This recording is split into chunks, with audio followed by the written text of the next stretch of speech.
Indian economy जनवरी के बारे में हम जानेंगे। हम स्टार्ट करेंगे 1947 से और खत्म होगी 2025 तक के बारे में हम जानेंगे कि भारत ने क्या क्या उन्नति की है।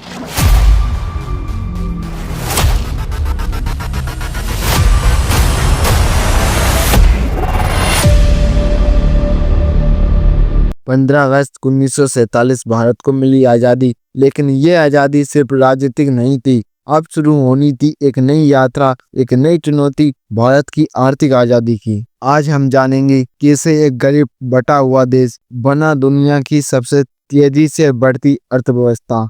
1947 में भारत के पास था बटा हुआ नक्शा, बटा हुआ ढांचा और सिर्फ $300 करोड़ की जीडीपी। आजादी के समय 70% आबादी सिर्फ खेती पर निर्भर थी। भारत का भौगोलिक आधार बेहतर कमजोर था। भारत में आई पहली पंचवर्षीय योजना जो आई थी 1951 में, योजना युग और समाजवाद। 1950 से 1980 तक भारत ने अपनाया समाजवादी मॉडल। सरकारी नियंत्रण, भारी उद्योग में निवेश और सार्वजनिक क्षेत्र को प्राथमिकता दी गई। हरित क्रांति से खाद्य संकट खत्म हुआ, लेकिन लाइसेंस राज और धीमी प्रगति से अर्थव्यवस्था को जकड़ा हुआ था। 1980 में तकनीक बदलाव शुरू हुए, लेकिन अर्थव्यवस्था अब भी वही थी। भारत पर कर्ज बढ़ रहा था। 1991 में देश गंभीर आर्थिक संकट में आ गया। विदेशी मुद्रा भंडार खत्म होने की कगार पर आ गया था।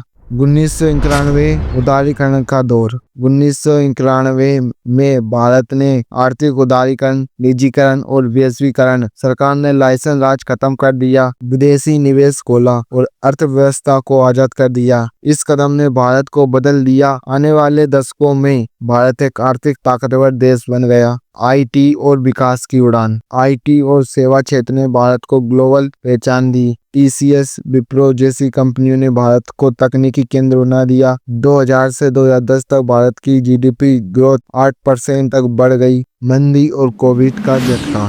2008 की वैश्विक मंदी और 2020 की कोविड भारतीय अर्थव्यवस्था को झंझोड़ दिया, लेकिन डिजिटल इंडिया, यूपीआई और आत्मनिर्भर भारत जैसी योजनाओं ने एक नई राह दिखाई। 2021 से 2025 तक आत्मनिर्भर भारत। आज भारत फोर्थ सबसे बड़ी अर्थव्यवस्था वाला देश बन चुका है।